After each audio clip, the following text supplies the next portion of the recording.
సామవేదం అనే ఇంటి పేరు మీకు ఎలా వచ్చింది సార్ అది? మా పూర్వీకులు అంటే మేము యజుశాఖకి చెందిన వాళ్ళమే, కానీ మా పూర్వీకులు యజుర్వేదంతో పాటు సామవేదంలో కూడా పాండిత్యాన్ని సంపాదించారు కనుక ఇంటి పేరుగా సామవేదం వచ్చిందని పరంపరగా చెప్పుకుంటూ ఉంటారండి. అలా సామవేదం ఇంటి పేరు అయింది. అంటే సామవేదం అంటే సంగీతం అంటారు కదా, మీరు మామూలుగా మిగతా సాహిత్యపరమైన ప్రవచనాలు మిగతా అంశాలతో పాటు ఈ వాగ్గేయకారుల కీర్తనలు కూడా మీరు వ్యాఖ్య చేస్తారు.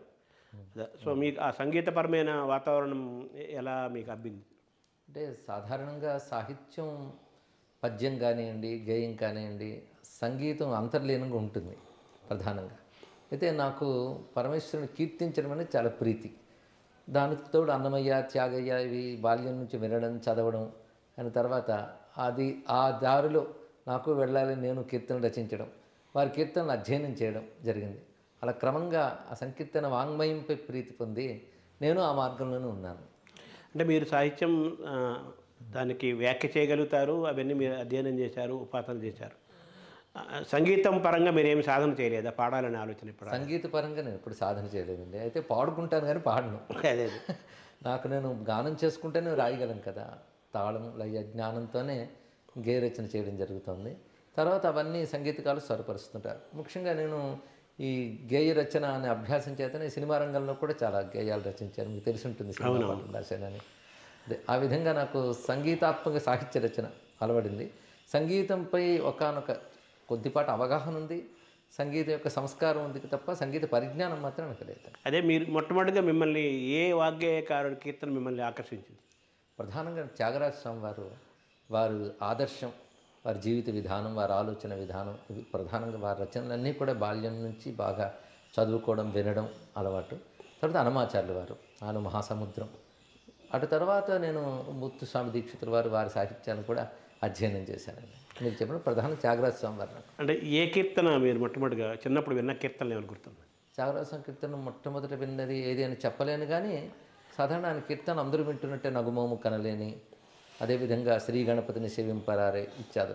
దానితో వారి వాంగ్మయాన్ని పరిశీలించాను. వారి నౌకా విజయం, ప్రహ్లాద భక్త విజయం ఇత్యాది గ్రంథములు ఉన్నాయి కదా, సంగీత రూపకాలు ఇతరవన్నీ కూడా పరిశీలించడం జరిగిందండి. అంటే మొట్టమొదటిగా మీరు ఈ త్యాగయ్య వాళ్ళ అన్నమయ్య కీర్తనలు విన్నప్పుడు అంటే ఆ నాదం మిమ్మల్ని ఆకర్షించిందా, ఆ భాష మిమ్మల్ని ఆకర్షించింది? భాష ఏనండి, సాహిత్యం, అందులో సాహిత్యం బాగా ఆకర్షించింది. సంగీతం సాహిత్యం లాగుతుంది. ఆ కారణం చేత వారి యొక్క సంగీతం వినగానే మన లోపల ప్రవేశిస్తాం.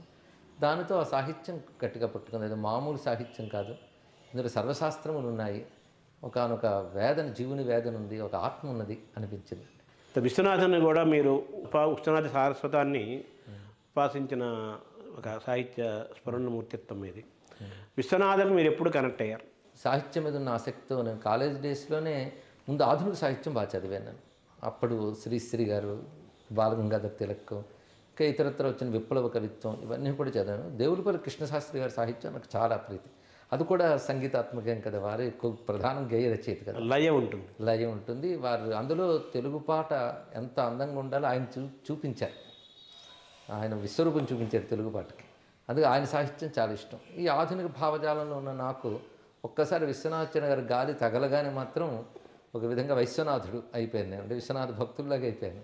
శ్రీశ్రీ కూడా కొన్నాళ్ల పాటు ఈ విశ్వనాథ ఇదిలో ఆయన ప్రభావంలో కొట్టుకుపోయాను అన్నారు కదా, సో మీరు ఇంకా ఉన్నారు, ఆయన పోయారు కానీ మీరు ఉన్నారు.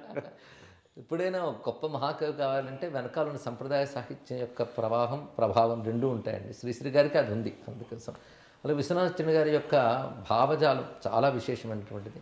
వారు ఎన్నో వైవిధ్యమైన రచన చేసిన ప్రధాన సిద్ధాంతం భారతీయత, సనాతన ధర్మం. అది నన్ను చాలా ఆకర్షించింది. ఒక విధంగా నా జీవన విధానానికి, ఆలోచన విధానానికి అది ప్రభావం చూపించింది. వారు 1000 పడగల నవల నేను చదివిన తర్వాత అప్పుడు ఇతర సాహిత్యం అంతా కూడా చదివాను నేను. ఇతర నవలలు, పురాణ వేద గ్రంథాలు కానీ, కాశ్మీర్ రాజవంశ కథలు, నేపాల్ రాజవంశ కథలు, ఆ తర్వాత మళ్ళీ వారు రచించినటువంటి రామాయణ కల్పవృక్షం, అది నాకు చాలా ఆనందకరమైన విషయం. అది బాగా చదువుకున్నాను. అందుకే నేను రామాయణం చెప్పినప్పుడు త్యాగరాజ రామాయణం, విశ్వనాథ గారి కల్పవృక్షం కూడా కలిసి చెప్తూ ఉంటాను.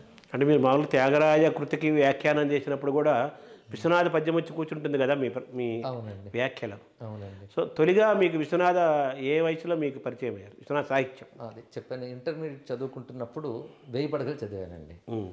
అక్కడ నుంచి ఇంకా విశ్వనాథాచార్య గారి పద్య కవిత్వం, ఆంధ్ర ప్రశస్తి కానివ్వండి, అలా గేయ కవిత్వం, కిన్నెరసాని పాటలు. ఆ వయసులోనే కిన్నెరసాని పాటలపై నేను ప్రసంగం చేశాను కాలేజీలో చదువుకుంటున్న రోజుల్లోనే.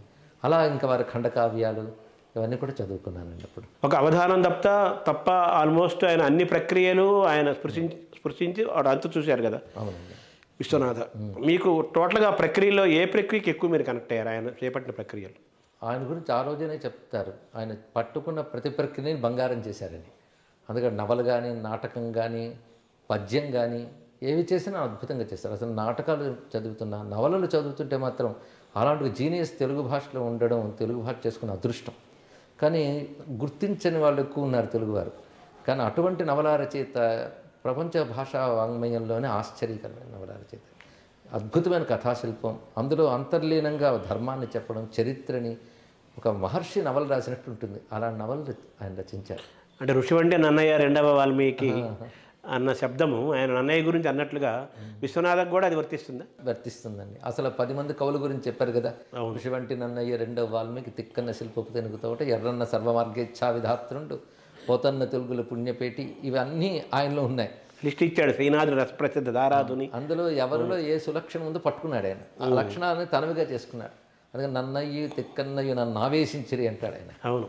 కనుక పూర్వకవుల యొక్క సమస్తమైనటువంటి వాంగ్మయ సారం ఒక రూపం ధరిస్తే విశ్వనాథ సత్యనారాయణ గారు. ఈ మాట వల్లంపల్లి సర్వేశ్వర శర్మ గారు కూడా అన్నారు. ఇదేమాట జయ జయ పూర్వ మహాంధ్ర కవీంద్ర వచక్రమ చంక్రమ సాధుకృతి అంటారు. అంటే పూర్వ మహాకవులంతా ఒక రూపంగా వస్తే వారు విశ్వనాథ్ అవుతారు. పూర్వ తెలుగు కవులు, సంస్కృత కవులు కూడా మహాకవులు, సంస్కృత ఆంధ్ర. అవునండి. తర్వాత ఆయన భాష కాళిదాస భవభూతి దిగ్నాగులకు ప్రశస్త వాగ్విలక్షణుడు, మురారి భట్టునకు మోడ్పు కై ఘటించి అని చెప్పి అందులో రాశాడు కదా. రాశారు. అంటే దాన్ని బట్టి ఆయన మీరు అన్నట్టుగా సంస్కృత ఆంధ్ర కవులు వీళ్ళందరూ కూడా ఆయనతో పాటు మన తెలుగు లోకంలోకి వచ్చినట్టుగా మనం కల్పవృక్షం ద్వారా వచ్చారని భావించారు. అదే పైగా ఆయన మురారి దిగ్నాగుడు వీళ్ళందరూ గురించి ఒక మాట అన్నాడు, రామకథా భాష్యకారులు అన్నాడు. అంటే రామకథలు రచించిన వాళ్ళ పేర్లు. అందుకే తాను రచిస్తున్న రామాయణ కల్పవృక్షం ఆ మాదిరిగానే ఒక రామకథా భాష్యం అని భావం వ్యక్తపరిచారు. అంటే ఇంకో మాట కూడా అన్నారు కదా, ఒక వాల్మీకి కాక సుఖమి శబ్దవాచ్యుడు ఎవరు అన్నారు కదా, అది దాన్ని ఎలా తీసుకోవాలి సార్ మనం? అంటే దాసరి రంగాచారి గారు ఒక వృత్తాంతం రాశారు. దాసరి రంగాచారి రామాయణం రాశారు. అప్పుడు విశ్వనాథన్ గారు ఆయనకు సన్మానం చేసి గట్టిగా పట్టుకుని, నీకు రామాయణం అర్థమైందా? నాకు ఇప్పటికీ ఏం అర్థం కాలేదన్నట్టు కల్పవృక్షం రచించి కూడా. అంటే వాల్మీకిపై అంత గౌరవం ఆయనకి, అంత లోతైనది. ఇంకా తెలుసుకుంటున్న కొద్దీ ఎన్నో అర్థాలు ఉంటాయి. అది ఈ సంసారం ఇదెన్ని జన్మలకు నేని మౌని వాల్మీకి భాషా సంక్రాంత రుణంబు తిప్పగలదా, సత్కావ్య నిర్మాణ రేఖా సామగ్రి రుణంబు తిప్పగలదా అంటారు. అవును. కాకుచ్చుడవ స్వామి గాథా సంపన్నము భక్తి తీర్చినను ద్వైతాద్వైత మార్గంబులను. వాల్మీకిపై అంత గొప్ప ప్రతిపత్తి. వాల్మీకి అంటే ఎవరికైనా, కాళిదాసుకు కూడా ఆయనపై అపారమైన భక్తి. సుకవి అన్నాడు, అంతే. దక్క అన్యుడవుడు సుఖ శబ్ద వాచ్యుడు అన్నారు. అందుకు వాల్మీకి మధుర ఫణితీనా మార్గదర్శి మహర్షి అని పూర్వకవులు అన్నట్లుగా ఆయనకి వాల్మీకి కవిత్వాన్ని బాగా అవగతం చేసుకుని ఆయన భక్తితో రచించానంటాడు. ఆయన అనువదిస్తూ రచించాను కాకుండా ముని రుణము దీర్ప దీనిని రచింతు అన్నాడు కదా. రామాయణ నాటి పాత్రలకి ఒక తెలుగుదనం తీసుకొచ్చారని చెప్పచ్చా మనం? తెలుగుతనాన్ని ఆయన దానిలో మేళవించారు అనుకోవాలి. అదే అంతే, నేటివిటీ అంటారు కదా సినిమా భాష, తీసుకొచ్చారు. అదే. సో ఎందుకు మరి విశ్వనాథ అంత గొప్ప రచనా శిల్పము, అంత అనల్పమైన కల్పన, అంత ప్రతిభ ఉండి ఎందుకు ఆయన చాలామందికి దగ్గర కాలేకపోయిందంట? అది కాలేకపోయారు అనుకుంటాం. కానీ ఇప్పటికీ కూడా విశ్వనాథన్ గారు సామాన్య జనం స్పందింపజేసే కవిగానే నేను గమనిస్తున్నానండి అనేక చోట్ల. ఉదాహరణ, నేను కల్పవృక్ష పద్యాలు చెప్పినప్పుడు తెలుగులో కొద్ది రోజులు చదువుకుని ఇంగ్లీష్ చదువుకుని వెళ్ళిపోయి విదేశాలు స్థిరపడ్డ వాళ్ళు కూడా కల్పవృక్షం తెప్పించుకుని ఆ పద్యాలు చదువుతూ ఉండని నేను చూశాను. కనుక అది ఇప్పుడు ఎంతో మార్పులు వచ్చాయి. పోతన గారి పద్యాలు కూడా తెలియని పరిస్థితి ఏర్పడింది మనకి. కానీ వాటికి ఏమి తీసిపోని విధంగానే విశ్వనాథన్ గారి సాహిత్యం ఎప్పటికున్నది. ఇప్పటికీ 1000 పడగలు లాంటి నవలలు కూడా ఎన్నో ప్రచురణలకు నోచుకుంటున్నాయి. నూతనంగా ఎన్నో ముద్రణలు జరుగుతున్నాయి. కనుక ఆదరించే వారు ఉంటూనే ఉన్నారు. 1000 పడగలు ఒక పక్కన నవల పరంగా తీసుకుంటే, కల్పవృక్షం ఒకటి పద్యకావ్య పరంగా, ఈ రెండు కూడా ఆయన మ్యాగ్నమ్ ఆపస్ రచనలుగా మనం భావించాలి కదా. అవునండి, రెండు అంతే. ఆ పద్యాలన్నీ మీరు ధారణ చేయటము, వాటన్ని ఉపాసించటము, అది మీకు ఆ మక్కువ మీకు స్వయంగా కలిగిందా, లేకపోతే నాన్నగారు ఎవరి పూర్వ ప్రభావం? నాకే కలిగింది. అయితే నాకు సాహిత్యం మీద అభిరుచి అవగాహన మాత్రం మా నాన్నగారి వల్ల ఏర్పడిందండి. వారు సంస్కృతాంధాల్లో పండితులు. వారి వద్దే నేను ఇంటి వద్దే సంస్కృతం తెలుగు నేర్చుకున్నాను. అందువల్ల ఒక మంచి పద్యం వినగానే ఆకర్షించే ఒక లక్షణం జీవుడికి ఉండడం చేత వాడికి ఆకర్షింపబడి అధ్యయనం చేయడం జరిగింది. ఇందాక అన్నారు కదా జీవుని వేదన అన్నారు కదా మీరు మా ప్రారంభంలో. విశ్వనాథ్ వాళ్ళ ఇంటికి ఆయన మీ 80s మీ చిన్న వయసులో వాళ్ళ ఇంటికి వెళ్ళిపోయారట కదా, అది అవునండి. అదేంటి సార్ ఆ వృత్తాంతం? అంటే నేను డిగ్రీ ఎకనామిక్స్ చేసుకున్న తర్వాత ఒకసారి విజయవాడ వెళ్ళాలి, విశ్వనాథ్యం చూడాలని అనుకున్నాను. అప్పుడు నేను హైదరాబాద్ వచ్చిన ఉద్యోగం చేసుకునేవాడిని. తర్వాత మళ్ళీ చదువుకోవాలని చెప్పి బయలుదేరాను మళ్ళీ మా ఊరికి బరంపురం. బ్రేక్ ఇచ్చారా డిగ్రీకి? అంటే డిగ్రీ అయిపోయింది, ఇంకా పై చదువులు చదవాలని మా నాన్నగారు కూడా వెళ్ళి యూనివర్సిటీ జాయిన్ అవ్వడంతో నేను హైదరాబాద్ నుంచి విజయవాడ వెళ్తూ ఒక్కసారి విశ్వనాథ్ గారి ఇల్లు చూడాలి అని దిగిపోయాను. అక్కడ అది దిగిపోయి నేను పావన శాస్త్రి గారు ఉండేవారు అప్పుడు, వారి ఇంటికి వెళ్ళాను. అది వారి ఇల్లు చూసిన ఆనందం. అప్పుడు అచ్యుతదేవరాయలు గారు ఉన్నారు అక్కడ, కైక అనే నవల అప్పుడు రాస్తున్నారు. నన్ను అక్కడ 2 రోజుల నుంచి ఆయన చెప్తుంటే నేను రాశాను కూడా. అప్పుడు క్రమంగా అనుకోకుండా అక్కడ ఉద్యోగ ప్రయత్నం చేయడం, అక్కడ ఉద్యోగం దొరికి మరి చదువుకు వెళ్ళకుండా అక్కడ ఉండిపోయాను. విశ్వనాథ్ వారి ఇంట్లో చాలా కాలం ఉన్నారా మీరు? కొద్ది రోజులు ఉన్నానండి, అందుకే ఉండేవాడిని మేడ మీద.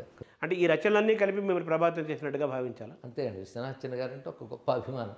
అది మీరు చెప్పినట్టు పూర్వకులందరి యొక్క స్వరూపం ఆయన, ముఖ్యంగా ఆయన ఐడియాలజీ, ఆయన సిద్ధాంతం, అది నాకు గొప్ప స్ఫూర్తినిచ్చిందండి. అంటే ఆయనలో ఛాందసంగా ఉన్నాడని ఎప్పుడు అనిపించలేదు మీకు? అది ఛాందసం అనుకుంటారు కానీ అది ధార్మికం, భారతీయం. అయితే ఆనాటి కాలంలో దీనికి వ్యతిరేక ధోరణి ఉండేది. వాళ్ళందరూ ముద్ర వేశారు ఛాందసం. కానీ అధునాతనంలో అధునాతనుడు కూడా. ఆ కాలంలోనే అప్పుడు లేటెస్ట్గా విడిన హాలీవుడ్ సినిమాలు కూడా చూసేవారు. ఆ పాశ్చాత్యుల రచనా శిల్పం కూడా తన రచనలు చూపించేవారు. ఛాందసం అంటే సంపూర్ణమైన ధర్మం, శాస్త్రం, వాటి మీద ప్రమాణ బుద్ధి అనుకున్నది. ఆ భారతీయత పట్ల, వైదిక ధర్మం పట్ల అతను నిబద్ధతగా స్ట్రాంగ్గా ఉండేవాళ్ళు. అవునండి. అది కొంతమందికి అది మింగుడు పడక ఛాందసంగా ఒక విధంగా ఛాందస్ శబ్దం కూడా మంచిదే. ఛందస్సు అంటే వేదం అని అర్థం, ఛాందస్సం అంటే వేదధర్మం ప్రకారం ఉన్నారు అని. అది బాగుంది. మనం అందరం ఛాందస్సులం అయితే చాలా మంచిది. ఛందస్సు పరిజ్ఞానం. అవును. తర్వాత విశ్వనాథ కాకుండా మీరు తిలక్ గురించి చెప్పారు కదా, తిలక్లో మీరు మొదటగా మిమ్మల్ని ఏవి తిలక్ మిమ్మల్ని ఆకర్షించారు? అమృతం కురిసిన రాత్రి అండి. వారు అందులో వచనంలోనే అద్భుతమైన కవిత్వాన్ని అందించారు. అంటే నాకు ప్రాచీన కవిత్వం గొప్పది, అధునాతం కాదు ఇలాంటి అభిప్రాయాలు లేవు. కవిత్వం ఎక్కడున్నా గొప్పది. గొప్పటి సర్వేశ్వర వారు మాట అన్నారు, నల్లంపల్లి వారు. మల్లంపల్లి వారు. వారిని ఇంటర్వ్యూ చేశాను నేను ఒకసారి. చేసినప్పుడు ఒక మాట అన్నారు, కవిత్వానికి కాలం అవధి కానీ ప్రక్రియ అవధి కానీ ఉండదు. అధునాతనం, ప్రాచీనం మనం చేసుకున్న విభాగం కానీ కవిత్వం ఒక ధార. అది ఆ వస్తువు వాక్యంలో కనబడ్డా, పద్యంలో కనబడ్డా, ఎక్కడ కనబడ్డా ఆస్వాదించవలసినదే.